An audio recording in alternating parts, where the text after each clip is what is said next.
जय जय जय प्रभुपाद। इसको नोट कर देना।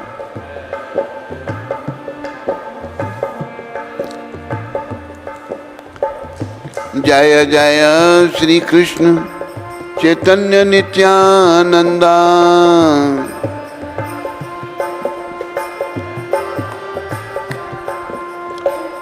जय द्वैत चंद्र जय गौर भक्त वृंदा।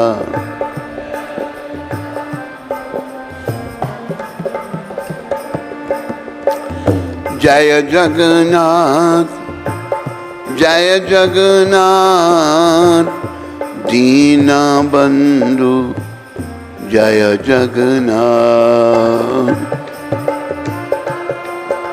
सारे बोलो हरि बोलो। देखो बदमाश इधर उधर देख रहा, बोलता नहीं है। जय बलदेव जय बलदेव दया के सागर जय बलदेव।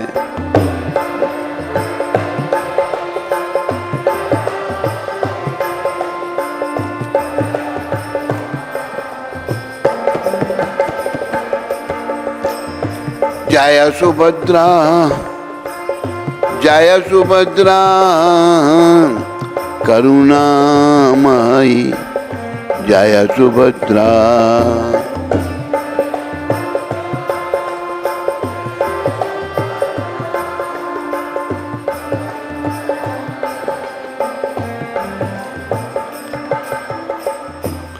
बोलो जगन्नाथ भगवान की, बोलो बलदेव भगवान की, बोलो सुभद्रा माता की, बोलो सुदर्शन चक्र जी महाराज की, बोलो गौरांग महाप्रभु की, बोलो नित्यानंद द्वैत चरे गदाधार शिव ठाकुर की, बोलो समस्त गौर भक्त वृंद की, बोलो इन सब के देने वाले पतित पावन शिला प्रभुपाद की।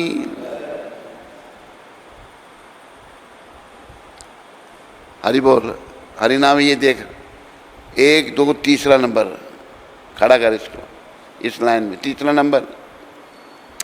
अरे पीछे 1 2 और पीछे 3 नंबर। हाँ ये खड़ा कर इसको। क्या कर रहे थे उधर, क्या घूम रहा था तुम? कभी इधर जा रहा कभी इधर जा रहा, पूछो इसको। ये ऐसे उदाहरण लगाया इनको। कोई ट्रेनिंग इन लोगों को घर में है ही नहीं, माँ बाप ने बस पैदा कर दिया इनको, कोई ट्रेनिंग दी नहीं। पूछिए ना इसको क्या कर रहा था।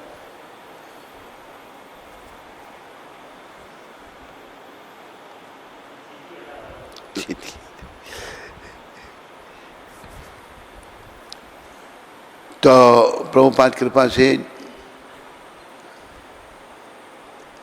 भगवान गौर हरि की कृपा से, समस्त गौर भक्त वृंदों की कृपा से, जगन्नाथ बलदेव सुभद्रा माता सुदर्शन चक्र जी की कृपा से जगन्नाथ कथा हो रही है। आज जगन्नाथ कथा का 14वां दिन है। भगवान जगन्नाथ बलदेव सुभद्रा माता और सुदर्शन चक्र जी का आगमन प्रकट हो गए हैं आज के प्रसंग में।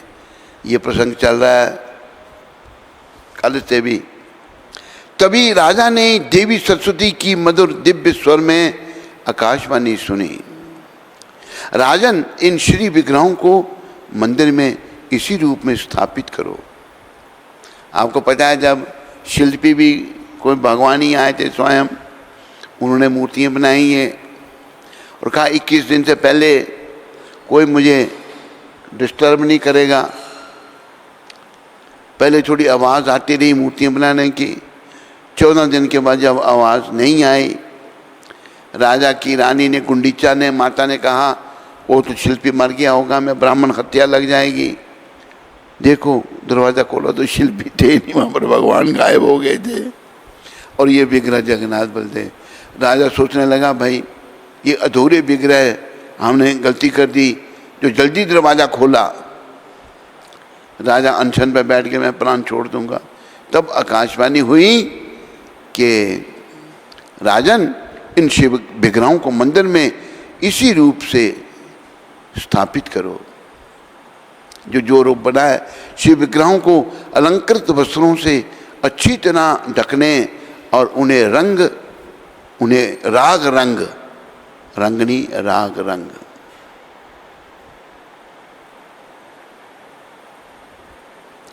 भगवान को जो किया जाता रंगनी राग रंग, उन्हें राग रंग करने का समय आया।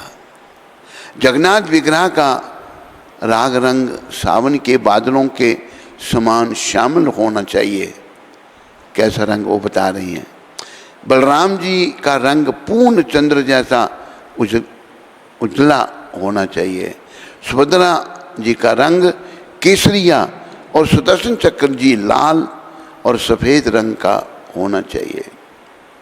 उन्हें छाल से बने वस्त्रों बलकल लेप से ढकना चाहिए।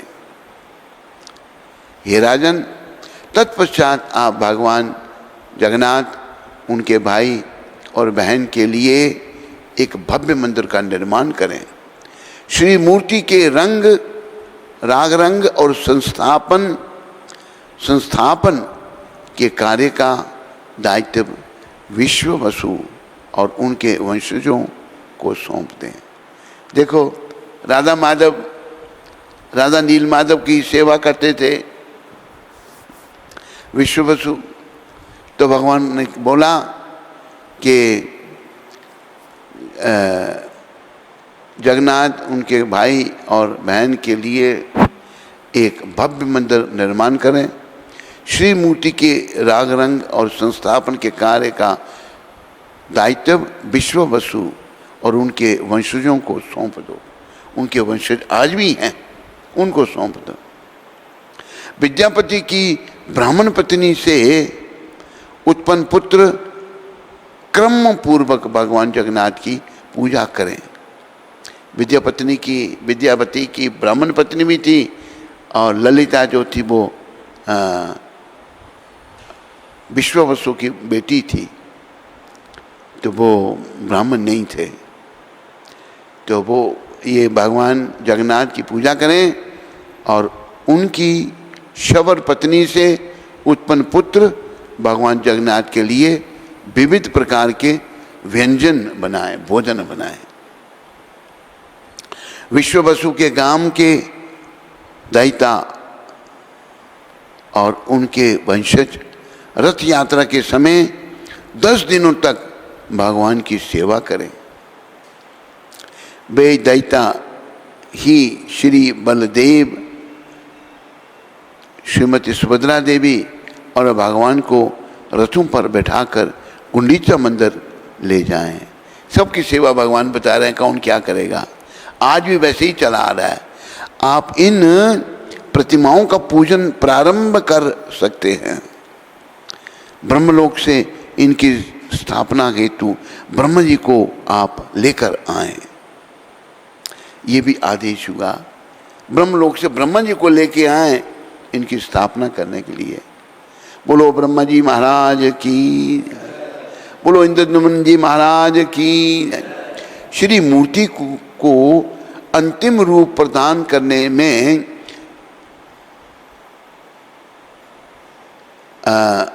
राग रंग साजों को कई दिन लग गए। अंततः काम समाप्त होने को आया। राजा ने द्वार खोलने के आदेश दिए और महादेव वेदी पर भगवान के श्री विग्रह को स्थापित देखकर सभी लोग बहुत प्रसन्न हुए। ऐसे भगवान जगन्नाथ जी प्रकट हुए थे। आज 14वें दिन पहले भगवान इन विग्रहों में, इन रूपों में स्थापित हो गए। विग्रह यहाँ विराजमान हैं वेदी पर। भगवान जगन्नाथ का रंग सावन के काले बादलों के समान शामिल था। वे मंद मंद मुस्कुरा रहे थे और उनका वक्षस्थल चौड़ा था। उनके नेत्रों की सुंदरता खिले कमल की पंखुड़ियों को मात कर रही थी और उनका कंठ नीलमणि जैसे जगमगा रहा था। भगवान की धमकती ठुड्डी बांदुली फूल जैसी सुंदर थी और उनकी मंद मुस्कान से बहती अमृत धाराएं उनकी सुंदरता में चार चांद लगा रही थी। बोलो जगन्नाथ भगवान की जय। भगवान बलराम का श्वेत रंग था, सफेद रंग भगवान का था। शरद ऋतु के पूर्ण चंद्र की उजली किरणों को परास्त कर रहा था। उनकी लंबी बलिष्ठ नायक समान देह उन्हें अतुलनीय सुंदरता प्रदान कर रही थी। उनके नेत्र कमल की पंखुड़ियों जैसे थे और उन्होंने शरीर पर रेशम के बस्तर तथा अपने सिर पर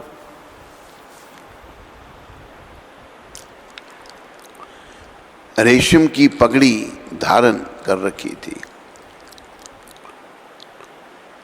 उन्होंने कानों में सोने के कुंडल पहने हुए थे और बाहों में सोने के भुजबंद थे। उनके देह पर चंदन का लेप लगा हुआ था और उनके गले में मदोन्मत्त करते सुगंधित फूलों की माला थी। बोलो बलदेव भगवान की। दोनों भाइयों के बीच में उनकी बहन अर्थात श्री लक्ष्मी जी के समान सुभद्रा देवी वैकुंठ लोकों में भगवान की समस्त ऐश्वर्य की आपूर्ति करती हैं। वे परम शुद्ध हैं क्योंकि उनका ध्यान एक क्षण के लिए भी भगवान से हटता नहीं है। उनकी स्नेह भरी मुस्कान के दर्शन मात्र से पिछले समस्त पाप नष्ट हो जाते हैं।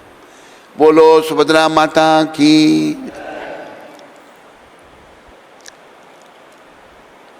जगन्नाथ जी के बाईं ओर सुदर्शन चक्र स्थित हैं, जिसे वृक्ष की एक शाखा से निर्मित किया गया है। सुदर्शन जी का अर्थ है पवित्र दर्शन और चक्र का कार्य असुरों का संहार करना है। इसलिए सुदर्शन का वर्णन अधर्म, शिलासुर, धूम केतवे के रूप में किया गया है। जो लोग भक्त नहीं होते हैं उन्हें अधर्मशील कहा जाता है। ऐसे सभी राक्षसों के लिए सुदर्शन चक्र का अशुभ धूमकेतु की भांति है। धूमकेतु एक तारा होता, बड़ा अशुभ होता, कभी वो चढ़े तो बड़े अशुभ लक्षण होते हैं। इसी प्रकार सुदर्शन चक्र जी जो हैं, जो लोग भक्त नहीं होते उन्हें अधर्मशील कहा जाता है। ऐसे सभी राक्षसों के लिए सुदर्शन चक्र जी एक अशुभ धूमकेतु की भांति है। श्री नारद मुनि ने महाराज इंद्रद्युम्न से कहा, ये राजन, आपके प्रयास अब फलित हो रहे हैं। आप सचमुच बहुत भाग्यशाली हैं, क्योंकि आपकी भक्ति के कारण भगवान जगन्नाथ ने स्वयं को संपूर्ण विश्व के समक्ष प्रकट किया है।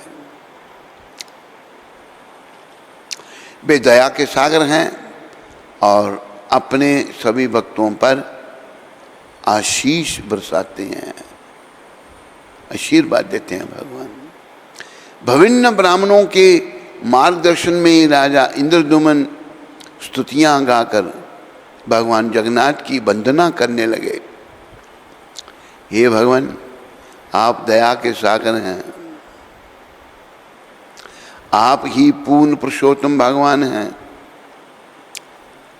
आपके चरण कमलों की सेवा किए बिना मैं असंख्य जन्मों से इस भौतिक संसार में भटक रहा हूं। मैं असीमित ऐन्द्रिक सुखों, अपने परिजनों और अन्य संसारिक विषयों में जकड़ा हुआ हूं। यद्यपि इनसे मुझे क्षणिक सुख मिलता है, परंतु यह किसी कड़वी वस्तु में मिले शहद का सुख लेने जैसा है। हे देव, मैं अत्याधिक दुर्भाग्यशाली हूं।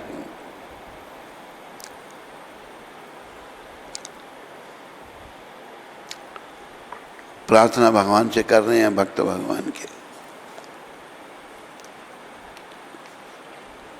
मेरे पास विशाल साम्राज्य और विपुल धन संपदा है। मैं युवा और बलशाली हूँ। मेरी पत्नियों सुख देने वाली हैं। मेरी पत्नियों मतलब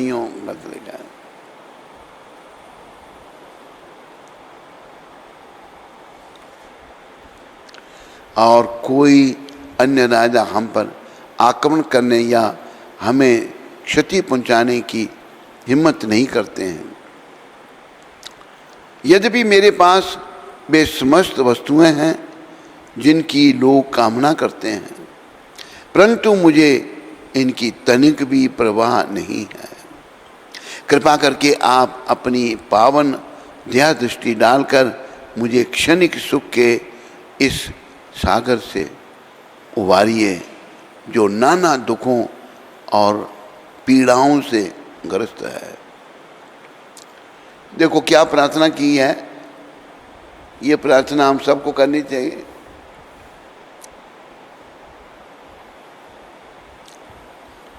मैं फिर से पढ़ूंगा इस प्रार्थना को। ये प्रार्थना बड़ी आवश्यक है। कृपा करके आप अपनी पावन दया दृष्टि डालकर मुझे क्षणिक सुखों के सागर से उबारिए। थोड़े से सुख, क्षणिक सुख, ये हम सब क्षणिक सुखों के पीछे पड़े हुए हैं जो नाना दुखों और पीड़ाओं से ग्रस्त हैं। ये सुख नाना पीड़ाओं और दुखों से ग्रस्त हैं। ठीक बात है नहीं? मेरी एकमात्र यही कामना है कि मैं निरंतर आपके श्री चरण कमलों का ध्यान चिंतन करूं। आपके शुद्ध भक्तों को कोई भौतिक लालसा नहीं होती। जो शुद्ध भक्त है ना, वो कुछ भी भौतिक नहीं चाहता, वो केवल भगवान की सेवा चाहता है। उनके लिए अखिल ब्रह्मांड का सुख भी तुच्छ है। भक्ति भाव के अमृत सागर में रहने वाले आपके शुद्ध भक्त निश्चित ही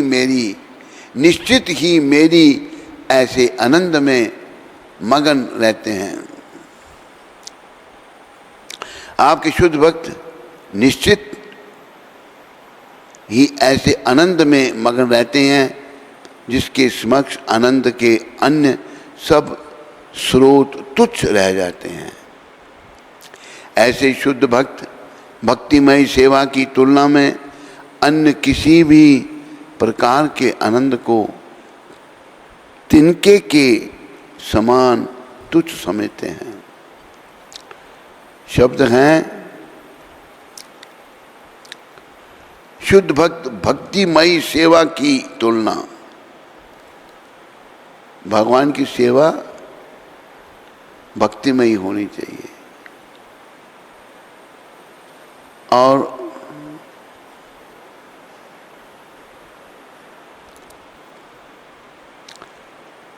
अन्य किसी भी प्रकार के आनंद को तिनके के समान तुच्छ समझते हैं।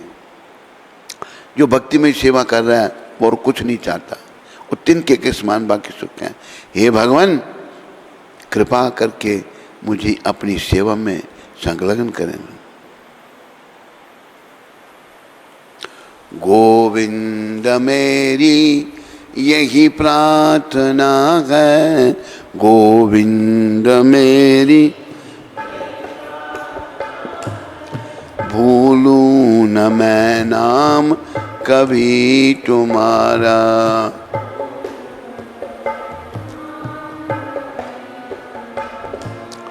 दिन रात ये नाम तेरे मैं गाऊं, दिन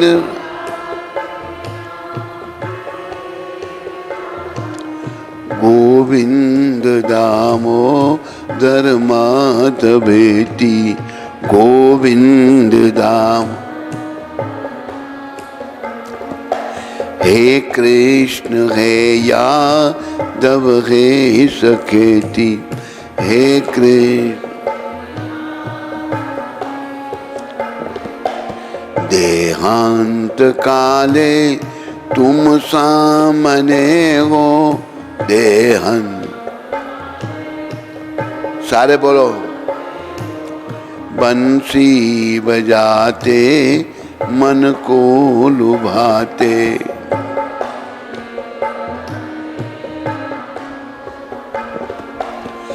गाते यही नाम तननाथ त्यागो,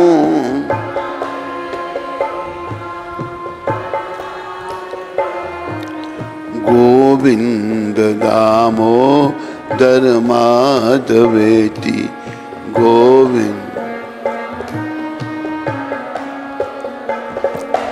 हे कृष्ण हे यादव हे सखेती,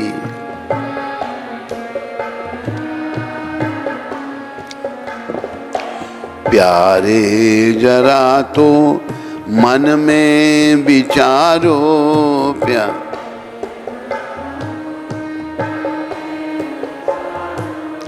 क्या साथ लाए और ले चलोगे। लाए थे कुछ, लाए थे। जाए यही साथ सदा तुम्हारे जाए,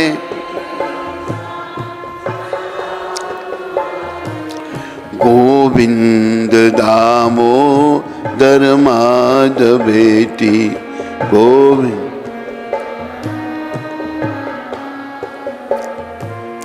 हे कृष्ण हे यादव हे सखेती,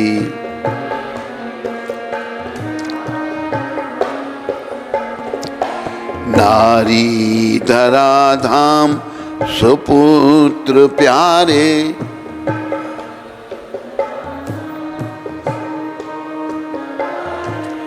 कालत्र सदबांधव मित्र सारे, सदबा कोई न साथी हरि को पुकारो, है कोई? कोई न साथी हरि को पुकारो,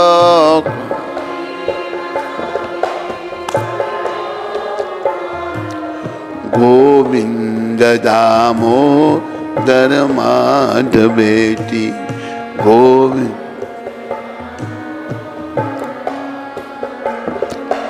नाता भला क्या जग से हमारा, है कुछ?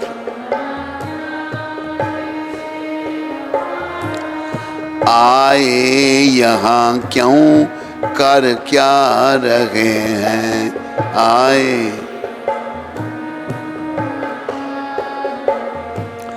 सोचो विचारो हरि को पुकारो,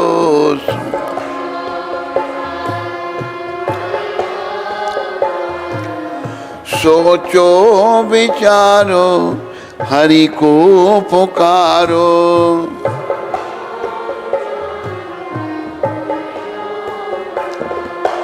हरि को पुकार, बोलो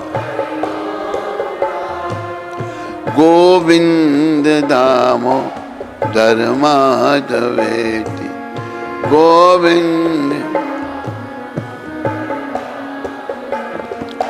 हे कृष्ण हे यादव हे सखेति। हरि नाम कहाँ गया? सच्चे सखा हैं हरि ही हमारे, सच्चे सखा, सच्चे सखा हैं हरि ही हमारे।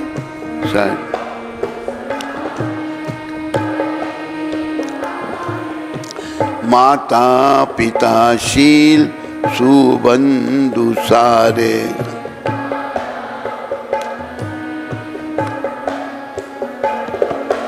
भूलो न भाई दिन रात गाओ,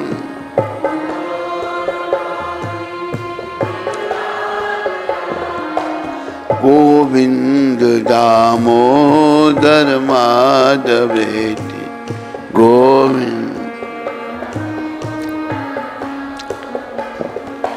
हे कृष्ण हे यादव हे सखेति।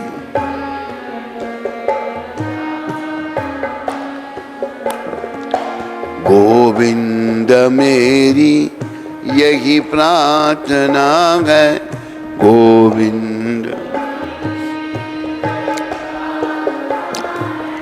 भूलूं न मैं नाम कभी तुम्हारा, भूल।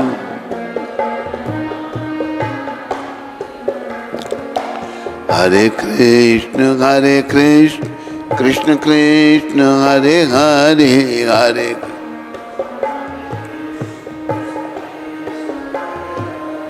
हरे राम राम राम हरे हरे।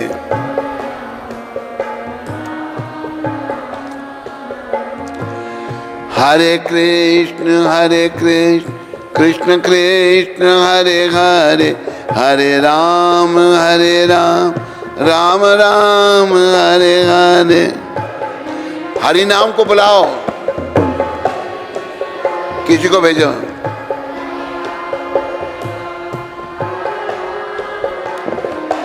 हरे कृष्ण कृष्ण कृष्ण हरे हरे, हरे राम राम राम हरे हरे।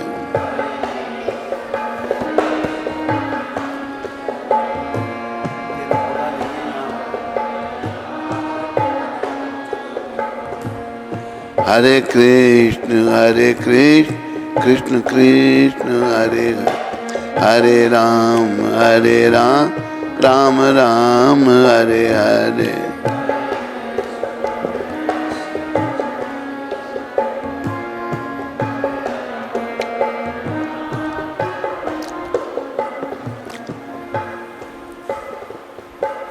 बोलो राधा गोविंद भगवान की, बोलो जगन्नाथ भगवान की, बोलो बलदेव भगवान की, बोलो सुभद्रा माता की। वहां उपस्थित सभी लोगों ने राजा द्वारा की जा रही प्रार्थनाओं को दोहराया। ब्राह्मणों ने बलराम जी की पूजा करने के लिए 12 अक्षर मंत्र का उच्चारण किया। उन्होंने भगवान जगन्नाथ की पूजा के लिए पुरुष सूक्त, सुभद्रा की आराधना के लिए, भगवान के लिए पुरुष सूक्त, सुभद्रा जी की आराधना के लिए देवी सूक्त और सुदर्शन जी की पूजा के लिए सुदर्शन सूक्त का उच्चारण किया। इसके बाद महाराजा इंद्रद्युम्न ने वहां उपस्थित सभी लोगों को उपहार दिए।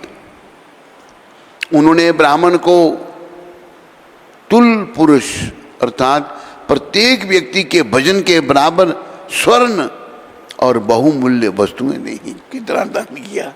आदमी का जितना वजन है उतना सोना दिया राजा ने। धन्य है महाराजा इंद्रद्युम्न। बोलो इंद्रद्युम्न जी महाराज की।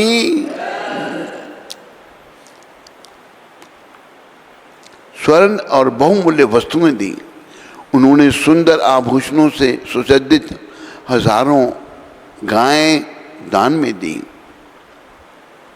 जिस स्थान पर इन हजारों गायों को रखा गया था वहां इनके खुरों से धीरे धीरे एक विशाल गर्त बन गया। जब इसमें पानी भरा गया तो यह एक तीर्थ स्थल बन गया जिसे इंद्रद्युम्न कुंड कहा जाता है। भगवान पुरुषोत्तम क्षेत्र महात्म्य के अनुसार इस कुंड में स्नान करने से हजारों अश्वमेध यज्ञ करने के समान पुण्य प्राप्त होता है। यदि कोई व्यक्ति इस स्थान पर पिंड दान करता है तो वह अपने पूर्वजों की 21 पीढ़ियों को संतुष्ट करता है। भगवान जगन्नाथ जी का मंदिर ब्राह्मणों को अनगिनत उपहार भेंट देने के बाद महाराजा इंद्रद्युम्न ने वास्तुशास्त्रियों को मंदिर की योजना आरंभ करने का आदेश दिया। अपनी प्रजा के साथ बैठक करके राजा ने यह घोषणा की, कोषागार में भी धन बचा है, उसका उपयोग इस मंदिर के निर्माण कार्य में किया जाएगा। हमने अभी तक जितने भी कष्ट उठाए हैं उनका उद्देश्य पूर्ण पुरुषोत्तम भगवान की प्रसन्न करने हैं, भगवान को प्रसन्न करना है। हमारे पास जितनी भी धन संपदा है उसे भगवान को समर्पित करने से बड़ा सौभाग्य भला और क्या हो सकता है। यहाँ तक कि श्रीमती लक्ष्मी देवी भी भगवान के गुणों पर मुग्ध रहती हैं। वास्तव में भगवान ही हमारे द्वारा अर्जित समस्त धन और संपदा के प्रदाता हैं। यद्यपि भगवान सदैव स्वयं में संतुष्ट रहते हैं, परंतु जब भक्त उन्हें कुछ अर्पित करते हैं तो भक्तों के कल्याणार्थ वे उनकी भेंट स्वीकार करते हैं। बड़े विचारने की बात है।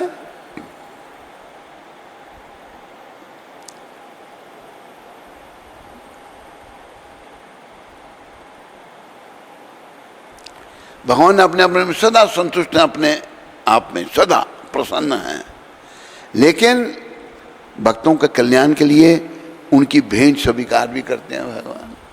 अब जैसे उदाहरण दिया है, बाप ने बच्चे को कुछ टॉफियाँ दी, बच्चा खुश हो जाता है।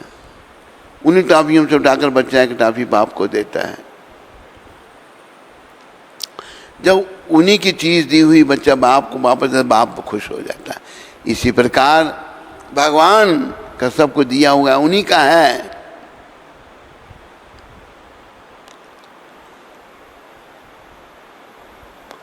उन्हीं को दिया हुआ उन्हीं को जब वापस देंगे तो भगवान प्रसन्न हो जाए, भगवान खुश हो जाते हैं।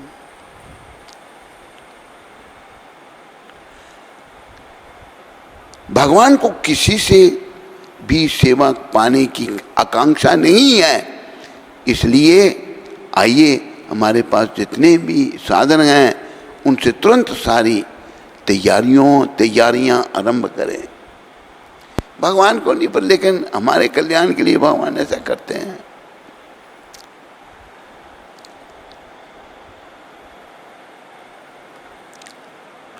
उस समय राजा और दूर दराज से आए समस्त अतिथि भगवान जगन्नाथ का दर्शन पाकर पूर्णतः संतुष्ट हो गए।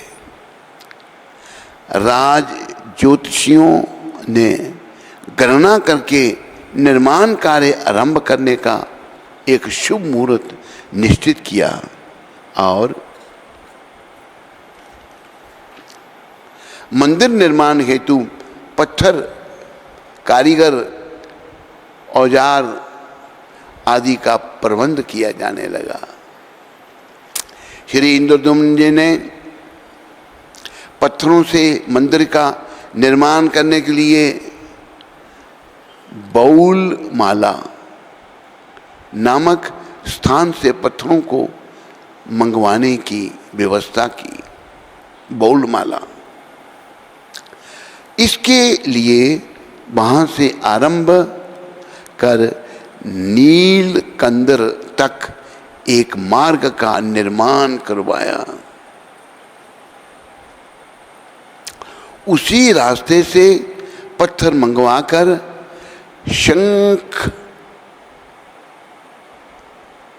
शंखनाभि मंडल में उन्होंने एक मंदिर का निर्माण करवाया और रामकृष्णपुर नामक एक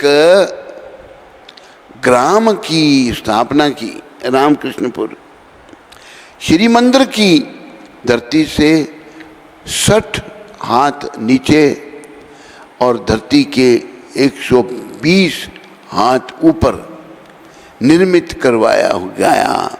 मंदिर के ऊपर एक कलश और उसके ऊपर एक चक्र को स्थापित किया गया तथा मंदिर को स्वर्ण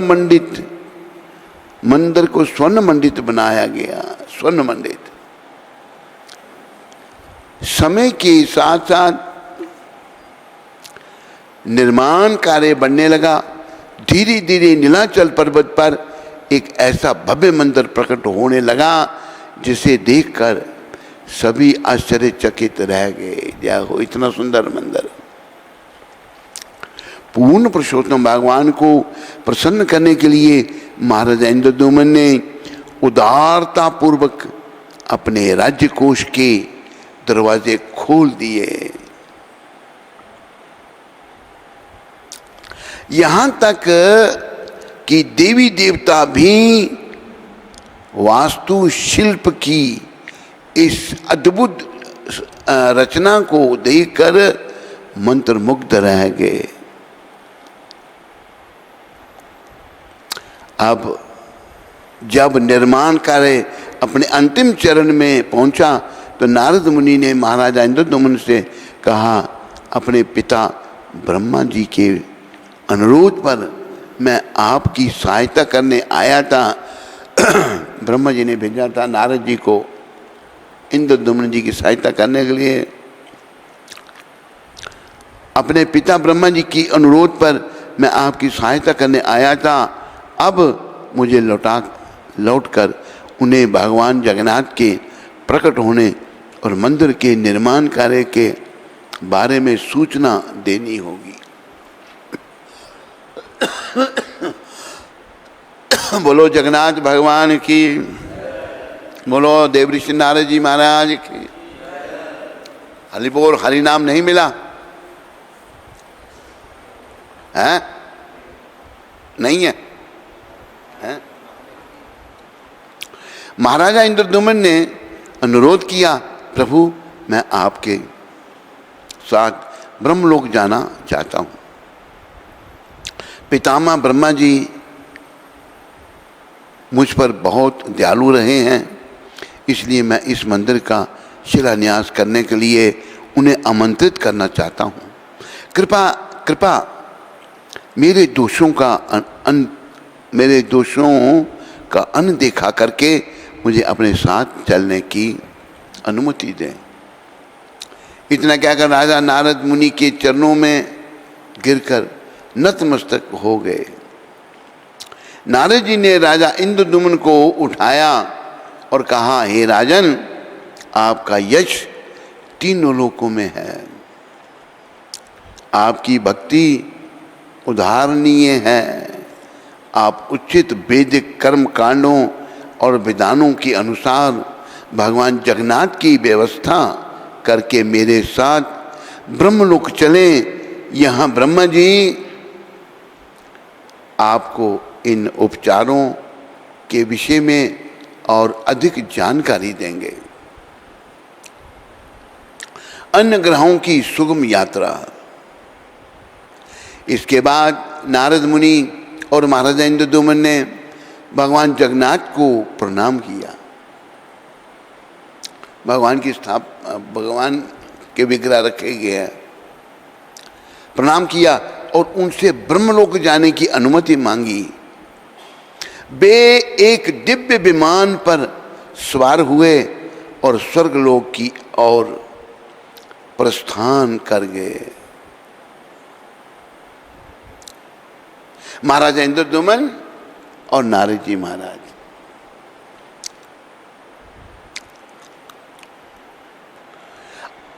अंतरिक्ष से होकर जाते समय उन्होंने एक एक करके सौर मंडल के समस्त ऊपरी ग्रहों को देखा।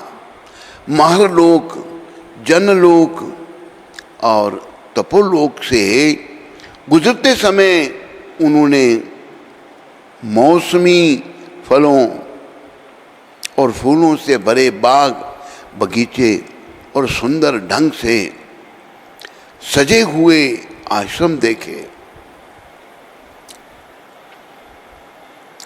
इन लोगों के निवासी देवताओं की श्रेणी में आते हैं जो ब्रह्मांड व्यवस्थापन में महत्वपूर्ण भूमिकाएं निभाते हैं। सदैव नौकर चाकरों द्वारा सेवित वे देवता सुंदर झीलों के तटों पर बने बगीचों में जीवन का आनंद उठाते हैं। यहाँ सुख भोग करते समय देवताओं की पत्नियां अपने पतियों को प्रसन्न करने के लिए मुस्कुराती हैं, मुस्कुराती रहती हैं और उन्हें कामुक दृष्टि से देखती हैं। ऐसे स्थानों से गुजरकर नारद मुनि और महाराजा इंद्रद्युम्न अंततः ब्रह्मांड के सर्वोच्च लोक ब्रह्मलोक पहुंचे। बोलो ब्रह्मलोक की। नारद जी और ब्रह्मा जी दोनों, नारद जी और इंद्रद्युम्न महाराज ब्रह्मलोक में पहुंच गए हैं। तो आज की कथा को यहीं विराम दिया जाता है और आप सबका धन्यवाद किया जाता है। हरि ओम तत्सत, हरि ओम तत्सत।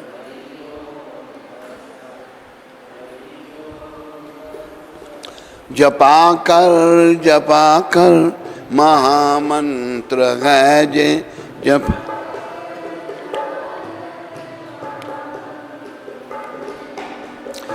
बोलो जगन्नाथ भगवान की जय, बोलो बलदेव भगवान की, बोलो सुभद्रा माता की, बोलो पतित पावन श्रील प्रभुपाद की। हरे कृष्ण।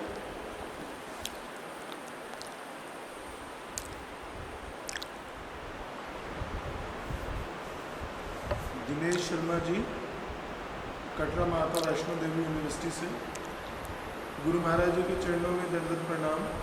गुरु महाराज जी, आपके आशीर्वाद से मैं और मेरी पत्नी गरिमा शर्मा जी पिछली 5 एकादशी का व्रत बिना अन्न जल के रख रहे हैं।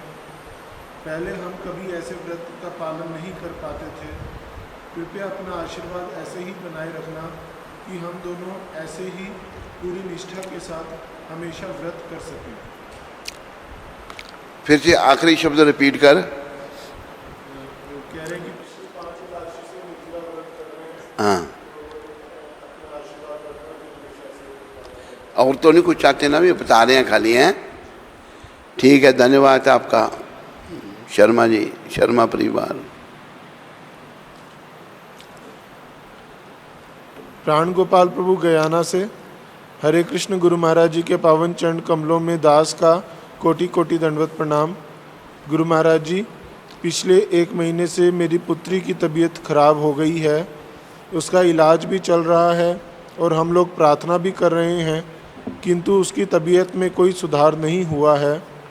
गुरु महाराज, हम पापियों की प्रार्थना स्वीकार नहीं हो रही।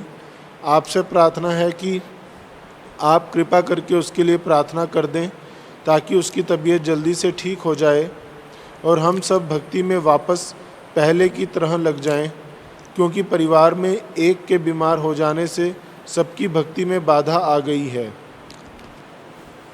प्राण गोपाल, ऐसा है जैसा कि प्रभुपाद जी से हमने सीखा है, जो दुख भी शरीर को लगते हैं ये भी भगवान की ही दया का ही है। कुछ हमारे कर्म कट रहे हैं और एक महान माता हुई हैं जिनकी कथा भागवत में है, महारानी कुंती देवी, जो पांडवों की माता थी। जब महाभारत का युद्ध हुआ, सारे कौरव दल के लोग मारे गए। 5 पांडवों की भगवान ने खुद ही रक्षा की। अभी राज्य सिंहासन पर युधिष्ठिर महाराज को बैठाया गया और बड़ा अच्छा राज्य वो करने लगे, जनता का पालन करने लगे। भगवान कहते हैं रानी कुंती को, उनकी वो कुंती माता उनकी बुआ लगती थी, कहते बुआ अभी मैं द्वारका जाना चाहता हूँ। तब कुंती माता ने क्या कहा था, ये ध्यान जरा से सुनो आप। Very good. अच्छा, कुंती माता ने कहा था, ये श्लोक भी भागवत में है प्राण गोपाल जी, इसका आपने ध्यान रखना है जीवन को सफलता के पथ पर आगे बढ़ाने के लिए। ये भागवत का पहला स्कंद 8वां अध्याय 25वां श्लोक है। विपदा संतूता शश्वत्र तत्र जगत गुरु भवतो दर्शनम यत् स्यासत् पुनर्भव दर्शनम। फिर से पढ़ूंगा, यह बड़ा सुंदर श्लोक माता कुंती कह रही हैं। विपदा संतुता शाश्वत तत्र तत्र जगत गुरु भवतो दर्शनम यत् स्यासात् यत् सायात् पुनः पुनर्भव दर्शनम। कुंती द्वारा यह प्रार्थना है भगवान की। प्राण गोपाल जी ध्यान से सुनो। मैं चाहती हूं कि ये सारी विपदाएं बारंबार आएं, जिससे हम आपका दर्शन पुनः पुनः कर सकें, क्योंकि आपके दर्शन का अर्थ यह है कि हमें बारंबार होने वाले जन्म तथा मृत्यु को नहीं देखना पड़ेगा। तो देखो, कुंती माता दुख मांग रही है भगवान से। कुंती माता बार बार कह रही है मुझे दुख दो, ताकि हम सदा आपको याद करते रहें। तो दुख भी भगवान की देन है। संसार में तो बस दुख ही दुख हैं, पर भक्तों की ये सोच होती है प्राण गोपाल जी, मुझे आशा आपको ध्यान में आ गया होगा।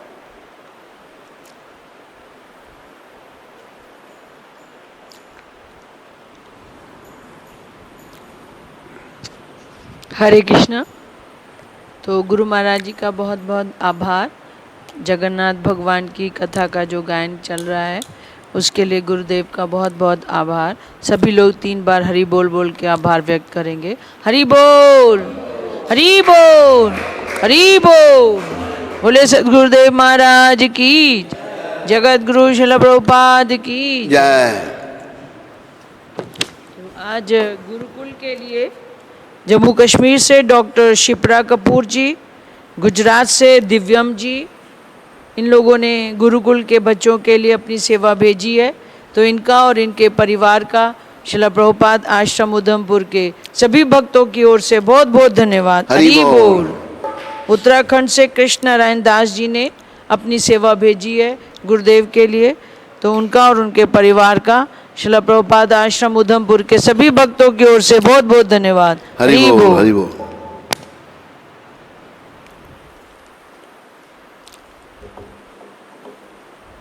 स्कंद पुराण में तुलसी देवी की प्रशंसा इस प्रकार की गई है।